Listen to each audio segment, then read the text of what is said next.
राजा मारे लोक नखिया ओ सब न देव चाहे कतन धमकिया। अच्छा ऐसा बात बा। हां हो ए केहू के सोझा राजा मारे लोक नखिया ओ सब न देव चाहे कतन धमकिया। उठा ले जे सोन कोई बे सीधे तो कोई बे टेंशन न दे जो दीजिए के मन बा मार देम सटा के खोपड़ी गरम बा। पागल हो का आगे मार देम सटा के खोपड़ी गरम बा रे हम का करी बर्बाद कर दे। खोपड़ी गरम बा खोपड़ी गरम बा। Music by Arya Sharma. हमारा आगे पीछे घूमेले तहरा लेखा मुंडा। बुझो तू होई बुझे खुद के हीरोइन तो हम होई छटल गुंडा। भाव खतरू तो काहे ना खाई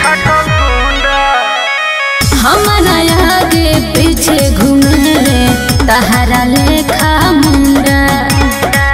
बुझो तू होई बू खुद के हीरोइन तो हम होई छटल गुंडा। अच्छा निकलो बाजार में टांग ले हम थार में तो के बचाई न कोनो में दम्बा। मार दे अरे मार देम सटा के खोपड़ी गरम बा। अच्छा आज मार देम सटा के खोपड़ी गरम बा रे माथा मत संकाओ। ना तो का करबो मार देम सटा के खोपड़ी गरम बा।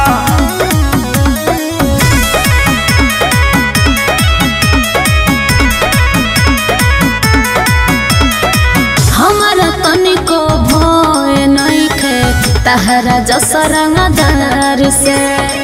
जवन काम प्यार से न होला उहो जाला हथियार से। बुझल हथियार से हमारा तनिको भय नइखे तहरा जसरंगदार से। जवन कामवा प्यार से न होला उहो जाला हथियार से। बड़े घमंड में तो चल गए झंड में सुनील टुनटुनवा तो सही खत्म बा। मार दे अच्छा मार देम सटा के खोपड़ी गरम बा। अरे मार देम सटा के खोपड़ी गरम बारे बेटा। ठंडा तेल लगा लो।